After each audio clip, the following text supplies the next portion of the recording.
सुनसान अस्पताल। गांव के पास एक पुराना सुनसान अस्पताल था। लोग कहते थे कि वहां रात होते ही अजीब अजीब आवाजें आती थीं।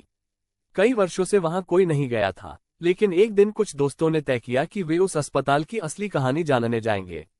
पहला दिन, रवि, सिमरन और मोहित ने एक शाम अस्पताल जाने का फैसला किया। उन्होंने एक टॉर्च, कुछ खाने पीने का सामान और एक कैमरा लिया। जैसे ही वे अस्पताल के पास पहुंचे, वहां की खामोशी ने उनका दिल दहला दिया। पुराने दरवाजे पर जाले थे और खिड़कियां टूट चुकी थीं। क्या तुम सच में अंदर जाना चाहते हो? सिमरन ने डरते हुए पूछा। डर किस बात का? हम यहाँ सिर्फ एक रात बिताएंगे, रवि ने कहा। अंदर का दृश्य। वे तीनों अंदर गए। अस्पताल का मंजर बहुत ही भयानक था। दीवारों पर फफूंद और फटे हुए पोस्टर लटके थे। अस्पताल के बिस्तर बिखरे पड़े थे, जैसे यहाँ कोई भागा हो। अचानक मोहित ने एक पुराना फाइल कैबिनेट देखा। चलो इसे खोलते हैं, मोहित ने कहा। जब उन्होंने कैबिनेट खोला तो उसमें कई पुरानी फाइलें थीं।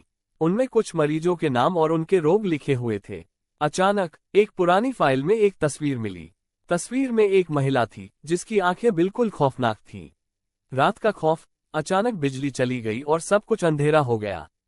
उन्हें महसूस हुआ कि कोई उनके पास है। दरवाजे पर एक साया दिखाई दिया। सबकी धड़कनें तेज हो गईं। ये क्या है? सिमरन चिल्लाए। सभी दोस्तों ने उसके सामने वादा किया कि वे इसकी सच्चाई सबको बताएंगे। जैसे ही उन्होंने ये कहा, एक उजाला हुआ और नर्स की आत्मा धीरे धीरे गायब हो गई। सुबह का उजाला। सुबह होते ही अस्पताल में सब कुछ सामान्य हो गया। दरवाजे अपने आप खुल गए और वे तीनों बाहर निकले। उन्होंने महसूस किया कि उनके दिल में एक राहत थी। गांव वालों को सब कुछ बताया। लोग अस्पताल के पास इकट्ठा हुए और तय किया कि वे उस जगह को फिर से जीवन देंगे।